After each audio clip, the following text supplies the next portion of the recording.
Puji nama Tuhan, Shalom. Kita bersyukur karena kita masih ada di rumah Tuhan pada hari Minggu ini. Dan seperti yang sudah disampaikan oleh rekan-rekan hamba Tuhan yang sebelumnya, bahwa tema besar di bulan Maret ini adalah dampak memahami ajaran yang benar. Nah, hari ini kita akan belajar kebenaran firman Tuhan dan saya beri judul Alkitab Buku Tanpa Kesalahan. Alkitab buku tanpa kesalahan. Saya rindu supaya kita semakin mencintai firman Tuhan. Amin saudara. Kita semakin mencintai Alkitab. Kita semakin mencintai pengajaran yang benar saudara ya. Mari kita buka kebenaran firman Tuhan. Kita baca dalam 2 Timotius pasal 3 ayat 16 dan 17. Kita baca sama-sama. 2 Timotius pasal 3 ayat 16 dan 17. Mari kita baca sama-sama. 1, 2, 3. Segala tulisan yang diilhamkan Allah memang bermanfaat untuk mengajar, untuk menyatakan kesalahan, untuk memperbaiki kelakuan, dan untuk mendidik orang dalam kebenaran. Dengan demikian tiap-tiap manusia kepunyaan Allah diperlengkapi untuk setiap perbuatan baik. Saudara, kalau kita mau belajar tentang pengajaran yang benar, maka kita mau tidak mau harus memulai dari kita belajar sumber ajaran yang benar itu. Saudara ya, bagaimana bisa kita mendapatkan pelajaran atau pengajaran yang benar kalau kita tidak belajar, kalau kita tidak kembali kepada sumber ajarannya itu. Dan sumber ajaran yang benar itu ada pada Alkitab, ada pada firman Tuhan. Nah saudara yang dikasihi Tuhan, tetapi sayang sekali saat-saat ini saudara, ada begitu banyak orang Kristen pun, saudara ya. Orang Kristen pun mulai meragukan kebenaran Alkitab. Kalau saudara baca, saudara dengar di YouTube atau saudara mungkin saudara bahkan juga mungkin saudara mendengarkan langsung dari banyak, mungkin kalau saudara ke beberapa tempat ibadah dan saudara mulai mendengarkan hal-hal yang mulai berbeda dengan apa yang kita dengarkan sebelumnya tentang Alkitab, tentang firman Tuhan. Nah itulah saudara, karena pada hari-hari ini mulai banyak, khususnya tahun-tahun terakhir ini, mulai begitu banyak sekali ajaran-ajaran yang memalsukan ajaran Alkitab atau ajaran yang bengkok, ajaran yang tidak sesuai dengan kebenaran saudara ya. Ada begitu banyak orang Kristen yang mulai berpikir bahwa Alkitab itu mulai tidak relevan dengan tantangan-tantangan zaman kita hari ini. Ya saudara, mulai tidak relevan untuk bagaimana kita bisa menghadapi tantangan di masa-masa hari-hari ini saudara. Dan kalau kita cuma pegang Alkitab, maka kalau dasarnya itu hanya Alkitab, maka rasanya tidak mungkin begitu saudara ya. Dan banyak orang mulai berpikir bahwa Alkitab bukan satu-satunya buku yang menjadi acuan kita tentang pengajaran. Sehingga mereka mulai aneh-aneh saudara. Di beberapa tahun terakhir ini begitu masif sekali tentang pemberitaan tentang Kristen progresif. Dan jangan salah saudara, ada begitu banyak orang-orang Kristen, anak-anak muda ya, bahkan juga hamba-hamba Tuhan yang mulai terpengaruh dengan ajaran ini. Bagaimana tidak saudara? Karena mereka membawa suatu pemahaman yang memang sama sekali itu sangat bertentangan dengan firman Tuhan. Tapi kalau kedengaran orang bisa, oh iya ya betul juga ya. Kan salah satu contoh dikatakan bahwa dalam ajaran mereka bahwa Allah itu adalah Allah yang baik ya. Saya setuju, kita semua setuju bahwa Allah itu Allah yang baik, sangat amat baik.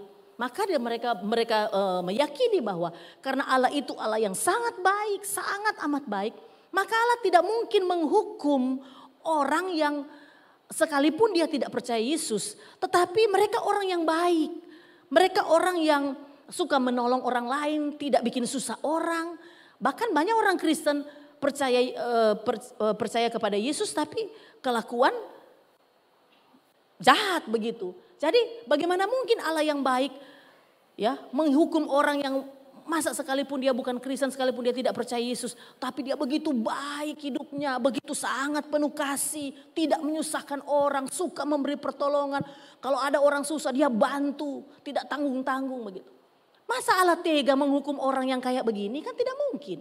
Nah, saudara dikasih Tuhan, itu pemikiran mereka dan jangan kaget kalau banyak orang yang setuju dengan ini. Ya nanti penjelasannya di lain waktu saudara ya. Ya memang sedikit saja bahwa itu keliru karena Allah tidak hanya berbicara kasih. Sifat Allah hakikatnya bukan cuma kasih tapi ada juga yang namanya keadilan Allah. Nah nanti kita bahas berikutnya. Nah saudara dikasih Tuhan, ada lagi saudara yang berkata bahwa Alkitab ini karena sudah berkali-kali diterjemahkan maka sudah hilang keasliannya. Saya ingat di tempat ini suatu waktu Bapak Pendeta Esra Soru pernah membahas juga sama dengan ini yaitu ketaksalahan Alkitab. Dan kemudian beliau juga mengatakan seperti ini, ada orang yang berkata, oh karena sudah berkali-kali diterjemahkan, sudah banyak terjemahannya maka sudah hilang keasliannya. Kemudian Pak Esra Suruh bilang, kalau ada yang bertanya seperti itu, tanya sama dia. Kalau Alkitab ini palsu, tunjukkan mana yang asli. Pasti mereka tidak tahu yang mana yang asli. Ya kalau itu palsu, yang mana yang asli? Ya kan sebelum ada palsu kan ada aslinya dulu. Nah, mereka tidak mungkin bisa menunjukkan itu. Nah saudara yang dikasih Tuhan. Tetapi sayang sekali banyak orang yang mempercayainya. Tapi saya percaya di ruangan ini saudara kita semua percaya bahwa Alkitab adalah firman Allah yang tidak memiliki kesalahan dan tetap relevan sampai hari ini. Setuju katakan amin. Ya. Nah saudara dikasih Tuhan, mari kita lebih jauh lagi begini. Sejarah mencatat saudara bahwa ada banyak tokoh-tokoh besar ya yang sempat ada di dunia ini yang mencoba meragukan dan menghancurkan saudara otoritas Alkitab. Saudara ya, tetapi kita tahu bahwa firman Tuhan itu tetap bertahan sampai hari ini dan sampai selama-lamanya dan terus mengubah hidup banyak orang. Saudara ada seorang yang bernama Voltaire saudara pada tahun 1764 saudara, dia seorang filsuf ya dari Perancis dan dia menulis begini saudara. Saudara bisa googling, sudah bisa dapatkan cerita ini. Saudara dikatakan begini, dia menulis begini, Voltaire mengatakan Alkitab ditulis oleh orang bodoh, yang dipuji oleh orang tolol, yang diajarkan oleh para bajingan dan diajarkan kepada anak-anak untuk dihafalkan. Saudara luar biasa ya kata-kata penghinaannya terhadap Alkitab. Dan saudara setelah dia menulis ini kemudian dia juga menyatakan sebuah pernyataan yang luar biasa. Dia katakan begini. Setelah 100 tahun setelah kematian saya, dia bilang 100 tahun setelah kematian saya, dia katakan Alkitab akan menjadi buku yang usang. Ya, menjadi buku yang usang dan tidak dipercaya lagi oleh banyak orang, saudara. Jadi Voltaire berkata, nanti setelah saya mati 100 tahun dari kematian saya, kamu akan lihat bahwa Alkitab itu hanya akan menjadi buku usang dan tidak lagi dapat dipercaya dan ditinggalkan oleh banyak orang, tidak akan lagi dibaca oleh banyak orang. Tapi saudara perhatikan rumah yang di samping kata-kata itu. Setelah kematiannya saudara, maka rumah tempat dia tinggal justru menjadi tempat untuk mencetak dan mendistribusikan Alkitab. Ironis sekali bukan? Kebalikan yang luar biasa. Ketika dia hidup dia bilang 100 tahun setelah kematian saya, Alkitab itu akan menjadi buku yang usang dan tidak dipercaya lagi oleh banyak orang. Tetapi setelah dia mati, justru rumahnya menjadi tempat untuk mencetak dan mendistribusikan Alkitab. Mengapa? Karena firman Tuhan sudah menyatakan dalam Yesaya 40 ayat yang ke-8. Rumput menjadi kering, bunga menjadi layu. Tetapi firman Allah kita, apa saudara? Tetap selama-lamanya. Voltaire bisa bilang nanti buku akan usang. Alkitab itu tidak akan dipakai lagi, tidak dipercaya lagi. Tetapi dia tidak bisa membatalkan firman Tuhan. Karena firman Tuhan sudah menyatakan bahwa segala sesuatu bisa menjadi kering, rumput bisa kering, bunga bisa layu. Tetapi firman Tuhan akan tetap untuk selama-lamanya. Nah saudara yang dikasihi Tuhan Yesus Kristus. Mari kita saat ini saudara akan belajar 3 poin penting. Saudara kita akan belajar 3 poin penting. Mengapa Alkitab adalah buku tanpa kesalahan. Ya, mengapa Alkitab itu adalah buku tanpa kesalahan.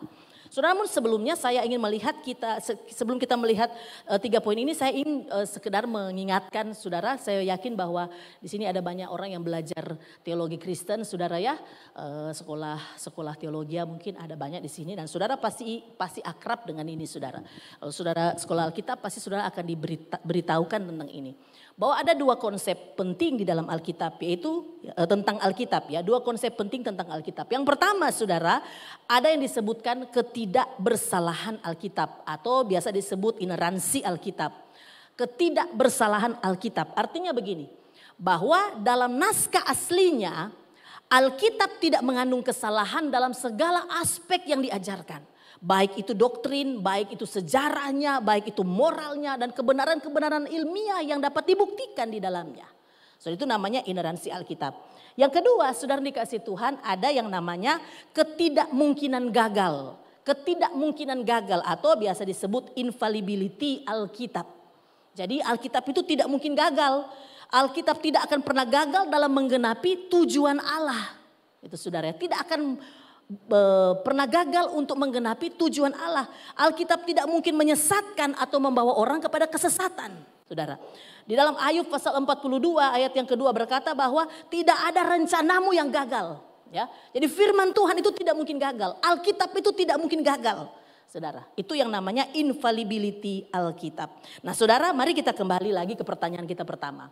Mengapa Alkitab adalah buku tanpa kesalahan? Mari kita lihat, saudara dikasih Tuhan. Mengapa sampai Alkitab ini menjadi buku yang tanpa salah? Kalau kita kembali lagi ke 2 Timotius 2 ayat 16 dan 17. Yang pertama, saudara, dikatakan Alkitab tanpa salah karena diilhamkan langsung dari Allah. Amin. Alkitab itu diilhamkan langsung dari Allah. Firman Tuhan di dalam 2 Timotius pasal 3 ayat 16-17 berkata, segala tulisan yang diilhamkan Allah. Saudara, kata diilhamkan Allah itu, saudara, berasal dari bahasa asli dalam bahasa asli adalah theopneustos, saudara. Theopneustos itu, saudara, artinya bahwa firman Allah itu dihembuskan oleh Allah sebagai inspirasi. Begitu. Jadi dihembuskan oleh Allah sebagai inspirasi. Nah, saudara, pertanyaannya apa yang dihembuskan oleh Allah? Tentu saja yang dihembuskan oleh Allah itu adalah kebenaran Allah. Allah itu adalah Allah yang sempurna. Allah itu adalah Allah yang maha tahu. Allah itu adalah Allah yang maha kuasa. Maka Allah tidak mungkin salah. Jadi kalau Allah menghembuskan, saudara, mengilhami atau menghembuskan firman Allah, saudara, sebagai inspirasi untuk ditulis oleh para tokoh-tokoh Alkitab, maka saudara dikasih Tuhan, itu berarti setiap tulisan yang ditulis tidak mungkin salah. Karena berasal dari Allah, saudara. Kenapa Alkitab tidak mungkin salah? Karena dia berasal dari Allah, diilhamkan oleh Allah.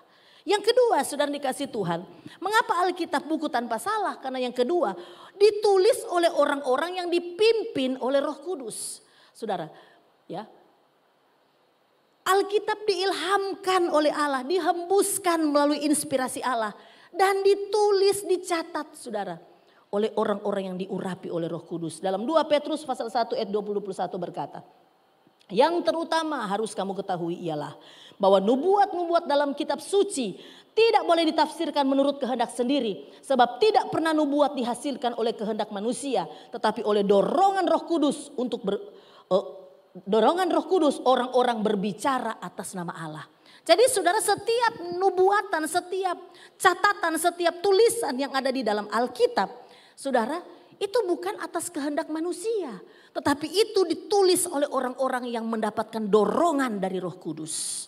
Nah, saudara yang dikasih Tuhan Yesus Kristus, maka meskipun Alkitab itu, saudara, ditulis dari berbagai penulis manusia biasa, saudara ya, dengan kurun waktu, jeda waktu yang begitu panjang, saudara, kurun waktu yang begitu panjang, begitu lama, ditulis oleh orang-orang manusia biasa, Musa, Daud, Yesaya, Yeremia, Matius, Yohanes, Paulus, Petrus, dan begitu banyak lagi, saudara.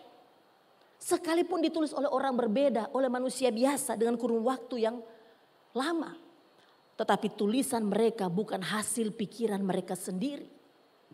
Mereka diurapi oleh Roh Kudus, mereka dituntun oleh Roh Kudus, sehingga semua tulisan mereka sekalipun berbeda zaman, sekalipun berbeda waktu, tapi tidak ada kesalahan dan pertentangan satu dengan yang lain.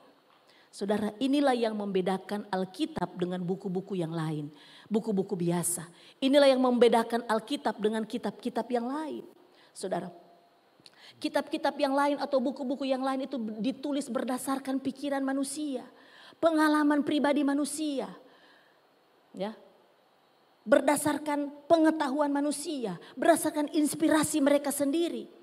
Sehingga tanpa diteliti pun kita akan menemukan, kalau kita membaca tulisan-tulisan orang-orang yang menulis kitab-kitab yang bukan Alkitab, saudara, kita akan menemukan bahwa tanpa diteliti pun ada banyak kesalahan. Tidak cocok tempatnya, tidak cocok tahunnya. Saudara, akan ada banyak kesalahan. Jadi Alkitab sekalipun ditulis oleh tangan manusia, tapi ide pikiran dan inspirasinya adalah dari Allah sendiri yang diilhamkan kepada orang-orang yang dipenuhi oleh Roh Kudus. Yang ketiga, saudara dikasih Tuhan, mengapa Alkitab buku tanpa salah? Karena Alkitab benar dalam sejarah dan penggenapan nubuatannya. Saudara, Alkitab itu benar dalam sejarah dan penggenapan nubuatannya. Saudara dikasih Tuhan, ini penting sekali untuk kita tahu dan kita pahami. Supaya kita tidak digampang dibodoh-bodohin orang begitu saudara. Ya, oh ini salah, oh ini beda saudara. Mazmur 119 ayat 160 berkata, dasar firman-Mu adalah kebenaran. Dan segala hukum-hukum-Mu yang adil adalah untuk selama-lamanya. Dasarnya firman itu sudah kebenaran. Kenapa sekali lagi? Karena diilhamkan langsung oleh Allah. Saudara, ayat ini membuktikan bahwa Alkitab adalah firman yang benar, bukan cerita fiktif. Saudara, banyak orang berusaha meragukan kebenaran Alkitab dengan mengatakan bahwa cerita-cerita dalam Alkitab itu banyak mitosnya. Itu banyak karangan-karangan oleh penulis-penulis Alkitab, ya, tidak sesuai dengan kenyataannya. Tapi sudah dikasih Tuhan, mari kita lihat apakah benar begitu. Saya bisa memberi banyak contoh, tetapi karena waktu saya hanya bisa memberikan 2 contoh kepada Bapak Ibu Saudara. Saya yakin bahwa Bapak Ibu Saudara, anak-anak muda sudah juga bisa belajar, sudah bisa cari, ya, sudah bisa membaca dan sudah akan menemukan ya banyak sekali contoh-contoh yang masih bisa dibuktikan sampai hari ini. Saudara, mari kita lihat dari sisi akurasi sejarah. Ya, kita lihat dari akurasi sejarah. Ya, kita kan harus membuktikan bahwa Alkitab itu memang tanpa salah, saudara. Jadi saya sedikit memberikan contoh begitu ya. Nah, saudara, semua kisah-kisah dan peristiwa-peristiwa bersejarah yang dicatat Alkitab, tidak ada satupun yang tidak bisa dibuktikan kebenarannya. Saudara ya, bahkan itu sekalipun itu sudah di masa yang sangat lampau. Ya, di masa sebelum Masehi, ribuan tahun yang lalu. Saudara. Nah, mari kita lihat contoh pertama, saudara. Kita lihat dari peristiwa tembok Yeriko. Dalam Yosua pasal 6, saudara, ada cerita tentang yang ditulis dalam Alkitab tentang runtuhnya tembok Yeriko. Jadi orang Israel mendapat perintah dari Tuhan untuk merebut Yeriko. Tapi Yeriko itu adalah kota berbenteng, saudara ya. Dan bentengnya itu bukan benteng, kota bertembok maksudnya. Kota yang bertembok dan temboknya itu, saudara, lebarnya itu bisa selebar apa saudara ya, bisa selebar mungkin setengah ruangan ini saudara ya, lebarnya itu lebar sekali untuk temboknya, tebalnya maksudnya. Nah, saudara dikasih Tuhan dan Tuhan perintahkan. Ya, jadi mereka merobohkan itu bukan dengan bulldozer, saudara, belum ada zaman itu bulldozer. Atau mau robohkan dengan apa, dengan palu-palu, enggak bisa, saudara, mau roboh dengan apa, enggak bisa. Tetapi Tuhan kasih instruksi kepada mereka, bisa dirobohkan. Selama 7 hari kamu kelilingi tembok Yeriko ini, setiap hari 1 kali. Hari yang ke-7 kamu harus kelilingi 7 kali. Dan ketika putaran terakhir, pada hari yang terakhir, pada hari ke-7, kamu harus berteriak sekuat-kuatnya, membunyikan bunyi-bunyian dan sebagainya. Maka tembok itu pun runtuh. Nah, saudara, kita tahu cerita itu dalam Alkitab. Ketika tembok itu runtuh, saudara, maka Yosua bersumpah bahwa di dalam, coba baca Yosua 6 ayat 26. Yosua 6 ayat 26 bilang begini. Pada waktu itu bersumpahlah Yosua, katanya, terkutuklah di hadapan Tuhan orang yang bangkit untuk membangun kembali kota Yeriko ini. Dengan membayarkan nyawa anaknya yang sulung, ia akan meletakkan dasar kota itu. Dan dengan membayarkan nyawa anaknya yang bungsu, ia akan memasang pintu gerbangnya.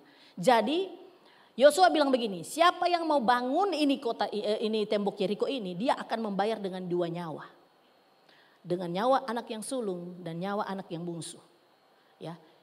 Karena tidak boleh lagi dibangun kembali tembok Yeriko itu. 1 Raja-Raja 16 ayat 34, saudara. Coba kita baca. Pada zaman itu Hiel orang Betel membangun kembali Yeriko. Dengan membayarkan nyawa Abiram anaknya yang sulung, ia meletakkan dasar kota itu. Dan dengan membayarkan nyawa Segub anaknya yang bungsu, ia memasang pintu gerbangnya sesuai dengan firman Tuhan yang diucapkannya dengan perantaran Yosua bin Nun. Saudara, jadi ketika Hiel berusaha untuk membangun kembali tembok Yerusalem itu, tembok Yeriko itu, saudara, dia kemudian menghadapi fakta apa yang disampaikan oleh Yosua itu harus terjadi. Anak sulungnya mati ketika akan membangun dasarnya, ketika akan pasang pintu gerbang, anak bungsunya mati, saudara. Akhirnya tempat itu atau tembok Yeriko itu tidak bisa dibangun. Fakta sejarah hari ini kalau saudara ke Israel, saudara pasti akan dibawa ke situ. Kalau saudara diberkati Tuhan, sudah punya dana berlebih dan saudara ingin membuktikan ketaksalahan Alkitab dalam hal ini, saudara pergi nanti di Israel, saudara pasti akan dibawa ke Yeriko dan saudara akan diperlihatkan. Coba tayang tadi itu gambar, saudara. Lihat ya, yang tembok Yeriko. Saudara, ini kondisi sekarang, tembok Yeriko sekarang. Tidak bisa dibangun, itu fakta sejarah. Bahwa memang tidak bisa dibangun, cuma puing-puingnya saja yang ada. Karena Alkitab sudah menyatakannya. Amin, saudara. Jadi ini akurasi sejarah. Yang kedua, contoh yang kedua, saudara. Nah, ini lebih bagus lagi kita untuk menggalinya. Begini. Ada salah satu suku bangsa yang pernah ada di dalam Alkitab, yang dalam catatan Alkitab dan seringkali disebutkan, begitu saudara ya. Yang seringkali disebutkan itu dan yang sempat menjadi kontroversi oleh orang-orang yang istilahnya orang-orang skeptis. Orang-orang skeptis itu adalah orang-orang yang begini, kalau dibilang orang itu berpikiran skeptis itu artinya orang-orang yang mereka tidak gampang percaya. Mesti ada bukti dulu baru mereka percaya, itu orang-orang skeptis. Mereka tidak susah kalau mau bicara iman dengan orang-orang begini. Karena mereka mesti ada fakta baru mereka percaya. Nah, jadi bertolak dengan iman kan, kalau iman kan bukti yang tidak kita lihat kita percaya. Begitu. Tapi kalau orang skeptis tidak bisa, mereka harus ada bukti dulu baru mereka percaya. Nah, orang-orang inilah yang kemudian saudara menjadi sangat kontroversi karena mereka meyakini bahwa suku bangsa yang disebutkan sebanyak hampir 60 kali dalam Alkitab itu cuma fiktif. Suku bangsa apa itu? Namanya suku Het. Sudah pernah membaca dalam Alkitab ada bangsa, jangan dulu sebentar ini gambar ya. Supaya tidak membingungkan saya jelaskan dulu. Saudara, suku bangsa Het itu saudara berkali-kali ditulis dalam Alkitab. Saya kasih contoh saudara ya. Uria itu salah satu pejuangnya Daud ya. Yang istrinya sempat diambil oleh Daud yang namanya Batsheba. Uria itu di dalam 2 Samuel pasal 23 ayat 39 saudara disebut Uria orang Het itu. Nah jadi Alkitab sering menyebut itu. Besok kan ada orang Het, orang Amori, orang apa begitu saudara ya. Nah jadi Uria itu orang Het. Kemudian ada yang namanya saudara di dalam Kejadian 26 ayat 34 ada 2 istri Esau orang Het yaitu Yudit dan Basmat. Saudara itu adalah orang Het disebutkan. Nah itu saudara bisa lihat dalam Kejadian 26 ayat 34. Kemudian ini cuma berapa set karena waktu sudah saya cuma tapi banyak sekali kalau sudah melihat kalau saudara ketik saja orang Het itu pasti banyak sekali saudara bisa saudara dapatkan. Kemudian Gua Makpela itu adalah gua tempat kuburan Abraham, Sarah, kemudian anaknya Ishak dan Ribka istrinya dan Leah saudara. Itu dikuburkan di sana di Gua Makpela. Yang punya Gua Makpela itu adalah orang Het. Ya, saudara baca dalam Kejadian 49 ayat 31. Dan begitu banyak catatan tentang orang Het di Alkitab. Tetapi saudara dikasih Tuhan, ini menjadi kontroversi karena banyak peneliti Alkitab menyebutkan bahwa bangsa ini bangsa fiktif. Ini cuma fiktif, ini cuma karangan di dalam Alkitab dan tidak bisa dibuktikan karena bangsa ini tidak pernah ada. Begitu mereka sudah mencoba dengan berbagai-bagai penelitian, tapi mereka tidak bisa menemukan ini orang Het, ini orang apa, bangsa apa. Nggak mereka katakan itu palsu, itu itu cuma karangan, itu cuma fiktif. Nah saudara mereka berkata tidak ada bukti sejarah, tidak ada bukti arkeologi yang bisa mendukung keberadaan orang Het. Sehingga mereka berkesimpulan Alkitab tidak dapat dipercaya untuk beberapa tulisannya. Kalau cuma beberapa yang salah saudara tetap juga salah, berarti Alkitab salah begitu. Kalau ada yang tidak benar sedikit saja berarti tidak benar secara keseluruhan. Nah benarkah demikian saudara? Bahkan ada seorang ahli geologi, coba tampilkan gambar tadi. Ada seorang geologi evolusi saudara namanya George Frederick Wright. Ini saya dapatkan, saya baca sudah di jurnal saudara. Jadi ini bisa dipertanggungjawabkan. Nah saudara, jadi Ahli geologi ini yang bernama George Frederick Wright itu berkata begini. Dia menyatakan bahwa bangsa Het adalah contoh kesalahan dan kepalsuan Alkitab. Karena orang Het itu tidak bisa dibuktikan bangsanya itu tidak ada. Nah, sudah dikasih Tuhan. Saya cuma singkat, ini jurnalnya panjang sekali saudara ya, tulisannya panjang sekali. Nah, tetapi pada abad ke-19 para arkeolog kemudian menemukan ada ribuan dokumen dan artefak. Artefak itu apa saudara ya, kayak peninggalan-peninggalan begitu saudara ya, batu atau apa begitu saudara. Nah, ada ribuan dokumen dan artefak yang membuktikan keberadaan suku atau bangsa Het seperti yang disebutkan dalam Kejadian pasal 15 ayat 20 dan 2 Raja-Raja 7 ayat 6 tentang bangsa Het ini. Sudah dikasih Tuhan. Jadi mereka pada akhirnya pada abad ke-19, kalau sudah baca jurnalnya kan panjang sekali saudara ya. Jadi saya cuma singkat karena waktu. Setelah melakukan penelitian terus menerus karena mereka berpikir, mereka mau cari supaya memang betul-betul mereka yang tidak pernah ada ini orang Het. Tetapi justru mereka menemukan sampai kemudian, coba slide-nya dibuka. Saudara, mereka kemudian menemukan saudara di wilayah Turki, akhirnya mereka mendapatkan ada benteng yang dulunya menjadi ibu kota bangsa Het, saudara. Dan itu masih ada, situsnya masih ada sampai sekarang. Dan terus dilakukan penelitian. Semakin mereka teliti, semakin mereka mendapatkan bukti-bukti. Ya, bahkan ada contoh surat atau surat tablet begitu ya, tanah liat dan amplopnya saudara ya. Yang menunjukkan kepada bahasa, menunjukkan kepada tahun-tahun, yang menunjukkan begitu otentik bahwa ini kepunyaan orang Het. Nah, saudara, saya tidak bisa menjelaskan panjang-panjang karena waktu saudara ya. Dan kemudian pada akhirnya seorang penulis dan arkeolog ya yang bernama Dr. Melvin Kyle, dia berkata begini. Tidak seorang pun dapat mengatakan sekarang bahwa tidak pernah ada bangsa seperti bangsa Het. Karena pada akhirnya mereka kemudian menemukan bahwa itu bangsa Het benar-benar ada. Sudah dikasih Tuhan, ini hanya 2 contoh yang sederhana ya, yang dapat dibuktikan dari sekian ribuan saudara pembuktian akurasi sejarah bahwa Alkitab, apa yang dicatat, setiap peristiwa yang dicatat dalam Alkitab itu benar adanya. Amin saudara. Saudara juga kalau saudara suka baca-baca, saya suka sekali baca-baca yang saudara ya, Bahtera Nuh ditemukan di Gunung Ararat. Itu semua dapat dibuktikan saudara, dan benar-benar dapat dibuktikan. Nah, saudara dikasih Tuhan. Jadi dari sisi akurasi sejarah, semua yang dicatat oleh Alkitab itu dapat dibuktikan. Yang kedua saudara, dari sisi penggenapan nubuatan. Wah, ini apalagi saudara. Penggenapan nubuatan. Nabi Mikha saudara, ribuan tahun sebelum Yesus dilahirkan telah menyatakan bahwa akan ada perempuan yang melahirkan dan seterusnya, ayat 2 dan seterusnya. Bahwa itu kemudian akan menjadi penolong, akan memiliki anak yang dilahirkan, perempuan yang akan melahirkan anak yang hebat, saudara. Dan seterusnya. Dan kemudian Yesaya 53 menjelaskan tentang kematian Kristus, saudara. Ribuan tahun sebelum itu terjadi dan kita kemudian di perjanjian baru kemudian melihat bahwa apa yang dikatakan itu benar-benar digenapi.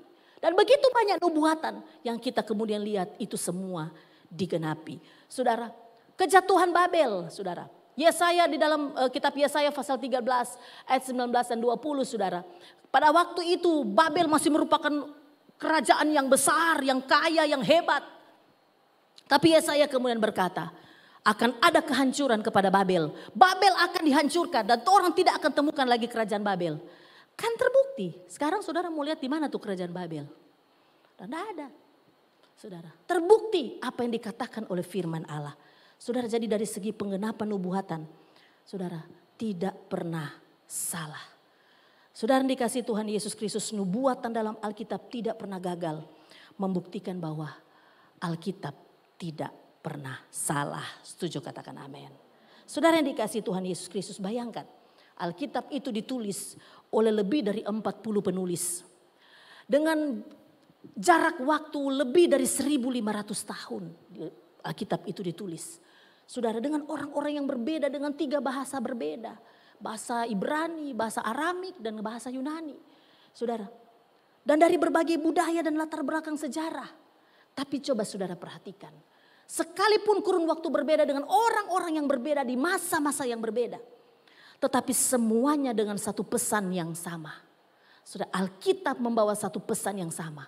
Alkitab berbicara tentang kasih dan keadilan Allah yang akan menuju kepada rencana penyelamatan manusia yang berdosa. Saudara, belum terjadi di perjanjian baru, belum terjadi kelahiran Yesus ribuan tahun sebelumnya, nabi-nabi sudah menubuatkan itu. Saudara, jadi luar biasa. Jika Alkitab hanya pemikiran manusia, pasti akan ada banyak tidak nyambungnya. Pasti akan banyak pertentangan dalam isinya, saudara. Tapi karena Alkitab adalah firman Allah, maka isinya sinkron, isinya harmonis, konsisten dari awal sampai akhir. Nah, saudara dikasih Tuhan. Di 5 menit terakhir ini saya mau sampaikan begini. Kalau begitu apa dampaknya bagi kita? Kalau kita sudah tahu bahwa kita sedang memiliki buku yang tanpa salah, kitab yang tanpa salah. Maka apa gunanya bagi kita? Yang pertama, Alkitab akan menjadi pedoman hidup yang tepat bagi kita. Amin, saudara. Alkitab akan menjadi pedoman hidup yang tepat. Mazmur 119 ayat 105. Saudara, firman Tuhan berkata, firman-Mu itu pelita bagi kakiku dan terang bagi jalanku. Dia menjadi pelita. Dia menunjukkan jalan-jalan Tuhan. Dia menunjukkan jalan kebenaran. Dia menunjukkan apa yang harus kita lakukan dalam hidup ini. Saudara, dia menjadi pedoman dalam hidup kita. Saudara, tidak ada satu buku yang dikarang oleh orang yang paling pintar sekalipun. Yang kalau saudara sedang mengalami kesulitan yang hebat, buku itu bisa kasih hikmat buat saudara, tidak ada. Hanya Alkitab yang dapat melakukannya. Waktu saudara sedang dalam keadaan lemah, tidak ada buku yang dapat menguatkan saudara, memberi kekuatan kepada saudara. Hanya Alkitab yang dapat melakukannya. Saudara yang dikasihi Tuhan Yesus Kristus, Alkitab adalah pedoman hidup bagi kita. Yang kedua, apa dampaknya bagi kita? Alkitab adalah sarana pertumbuhan rohani. Saudara dikasih Tuhan, 1 Petrus pasal 2 ayat 2 berkata, dan jadilah sama seperti bayi yang baru lahir, yang selalu ingin akan air susu yang murni dan yang rohani, supaya olehnya kamu bertumbuh dan beroleh keselamatan. Saudara, Alkitab atau firman Allah itu digambarkan seperti air susu yang murni. Saudara, saya mau katakan tidak akan ada pertumbuhan rohani tanpa membaca dan merenungkan firman Allah. Susu yang murni, firman Allah digambarkan sebagai susu yang murni, itu memberi nutrisi kepada kerohanian kita supaya kita bertumbuh menjadi murid Kristus yang sejati. Saudara, tidak akan ada pertumbuhan tanpa nutrisi. Tidak akan ada pertumbuhan rohani tanpa firman Tuhan, tanpa Alkitab. Tidak mungkin. Saudara, kalau saudara cuma baca firman Tuhan satu minggu satu kali ketika saudara datang ke gereja karena ada khotbah dan menyuruh saudara buka Alkitab dan kemudian saudara membaca Alkitab atau lewat layar atau lewat HP saudara membaca Alkitab, membaca firman Tuhan. Dan itu saudara merasa sudah cukup. Oh tidak, saudara, tidak cukup. Saudara bisa kelihatan hebat, makin pintar, makin tua, makin pintar. Tapi saudara, rohanimu semakin kerdil. Sehingga gampang sekali kita tertipu dengan keadaan dunia ini. Saudara, kalau anak usia 1 tahun, saudara cuma dikasih minum susu sama DP mama itu cuma 1 minggu 1 kali. DP sisa cuma air putih dengan air beras. Kira-kira bagaimana pertumbuhannya saudara? Dibandingkan dengan anak yang sama, usia yang sama. Yang setiap jam mungkin setiap 5 jam, setiap berapa jam. Ibunya bikin susu, kasih minum susu. Pasti berbeda. Daya tahannya juga pasti berbeda. Saudara dikasih Tuhan. Alkitab itu memberi kita pertumbuhan rohani. Yang ketiga saudara, Alkitab itu menjadi senjata rohani kita. Alkitab adalah senjata rohani kita. Efesus 6 ayat 17 berkata, dan terimalah ketopong keselamatan dan pedang roh, yaitu apa? Firman Allah. Saudara, firman Allah disebut sebagai apa? Pedang roh. Pedang itu untuk apa fungsinya? Pedang itu untuk apa saudara? Untuk kore-kore telinga? Tidak saudara. Pedang untuk apa? Pedang untuk bacet rumah, untuk apa? Tidak saudara. Pedang untuk melawan musuh. Amin saudara. Jadi gunanya pedang itu untuk melawan musuh. Siapa musuh kita? Iblis dan roh-roh jahat. Itu musuh kita. Maka saudara yang dikasih Tuhan. Dengan pedang roh kita bisa melawan strategi dari iblis. Saudara, saya mau katakan begini. Iblis itu bekerja dengan tipu muslihat. Dia tidak bisa bekerja dengan cara lain. Dia bekerja dengan tipu muslihat. Iblis tidak pernah bekerja dengan kuntilanak dan gondoruo dan pocong dan segala rupa, saudara. Itu iblis-iblis yang mau eksis dalam dunia maya dan dunia perfilman, sinetron. Tapi sesungguhnya yang firman Tuhan katakan, iblis itu bekerja dengan tipu muslihat. Maka saudara, kalau saudara baca Efesus 6 ayat 11 berkata, kenakanlah selengkap senjata Allah supaya kamu dapat melawan apa saudara? Tipu muslihat iblis. Itu Efesus 6 ayat 11 berkata demikian. Saudara dikasih Tuhan Yesus Kristus. Jadi iblis tidak bekerja dengan cara-cara yang seperti kita pikirkan. Tapi dia bekerja dengan tipu muslihat. Terbukti saudara, ketika Yesus dicobai. Ketika dia berpuasa selama 40 hari dibawa oleh roh ke padang gurun. Dan kemudian di situ iblis cobai dia dalam Matius pasal 4 ayat 1 sampai 11. Saudara, iblis menipu dengan berusaha mempengaruhi pikiran Yesus. Kalau kita lihat, kalau kita baca saudara, dikatakan bagi iblis bilang begini. Jika engkau anak Allah, maka engkau dapat mengubah batu itu jadi roti. Jika engkau anak Allah, serangan kepada pikiran Yesus, maka dia berharap bahwa Yesus akan berpikir, kita anak Allah, anak Allah, kalau anak Allah bolehlah, nanti saya buktikan saya bisa rubah.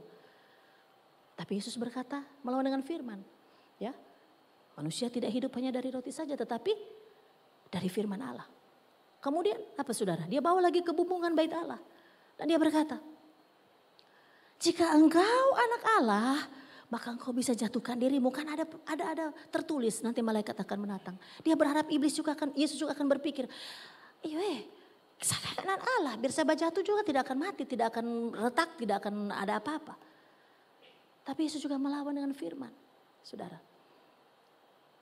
Kemudian dia bawa ke gunung yang tinggi. Semua kerajaan yang akan diberikan jika engkau menyembah aku. Dia berharap di sebelah, mau dapat kerajaan dunia ini. Bolehlah saya menyembah, saudara. Maka tipu-tipu seperti itulah yang iblis datang dalam pikiran kita, mempengaruhi kita. Kan kamu cuma layani Tuhan. Katanya Tuhan baik, kok nggak nanya sembuh, sakit. Aduh sudahlah kalau begitu. Saudara, kan katanya kamu orang Kristen. Orang Kristen punya Tuhan yang penuh kuasa. Sampai hari ini kau punya hidup begini-begini terus. Kenapa ya? Sehingga pada waktu kita berdoa dengan penuh iman. Tapi firman Tuhan katakan dalam perumpamaan ketika seseorang menaburkan benih. Seorang menaburkan benih gandum. Maka iblis juga, si pencoba itu, si jahat itu juga menaburkan apa? Benih ilalang. Ketika kita berdoa dengan penuh iman. Kita berkata, Tuhan aku percaya kepadamu. Tuhan, kemudian mulai ada benih ilalang yang ditaburkan oleh iblis. Percaya karena biar ngapain mulu soba busa tarabe-rabe ngapain mulu. Mana Tuhan dengar? Tuhan yang ada dengar ngapain doa ngana orang berdosa kok. Tak mungkin lah Tuhan jawab. Sehingga kita bilang, sudah tidak usah berdoa. Memang orang berdosa, tidak usah. Saudara kan begitu, kita kan biasanya begitu. Maka yang kita gunakan adalah apa saudara? Pedang roh. Yaitu firman Allah. Ketika kita mulai berdoa dan kemudian kita mulai merasa sia-sia doa kita. Sia-sia aku berharap kepada Tuhan. Maka ingatlah firman Tuhan berkata. Bahwa bagi Tuhan tidak ada perkara yang mustahil. Itu firman. Ingatlah bahwa kemudian firman Tuhan berkata roh yang di dalam kita lebih besar daripada roh yang ada di dalam dunia. Maka lawan itu. Katakan kepada pikiranmu tidak. Karena firman Tuhan berkata Allahku akan memenuhi segala keperluanku. Menurut kekayaan dan kemuliaannya. Makanya saudara yang ikut SMK kalau ada ayat hafalan hafal. Jangan saudara mau melawannya apa ya? Tunggu ya apa kote. Apa ya? So panjang ini iblis ada pengaruhi. Ya. Jadi saudara mari rajin baca firman Tuhan. Perbanyak apa yang bisa kita hafal dari ayat-ayat. Untuk apa? Itu pedang rohmu. Ketika iblis mengintimidasi lewat pikiran. Kau gagal, kau tidak dikasihi, kau brengsek, kau tidak. Pokoknya kau. Kita bisa mengatakan. Sebab Tuhan telah memilihku sejak aku dalam kandungan ibuku. Sebab aku adalah orang yang dipilih oleh Tuhan. Karena oleh darah Kristus, oleh bilur-bilur Kristus aku sudah disembuhkan. Saudara, maka saya mau katakan begini. Alkitab itu adalah buku tanpa kesalahan sedikit pun. Marilah kita berkomitmen dalam hidup kita ini. Hanya Alkitab, hanya firman Tuhan yang bisa membuat kita mengalami kuasa dan kemenangan. Mari kita berkomitmen untuk setia membaca, merenungkan firman Tuhan. Kalau kita mau memahami ajaran yang benar, baca Alkitab, baca firman Tuhan sebanyak mungkin yang bisa engkau baca setiap hari. Karena itu seperti kau mengasah pedang rohmu untuk melawan setiap tipu muslihat iblis. Tutup Alkitab, mari kita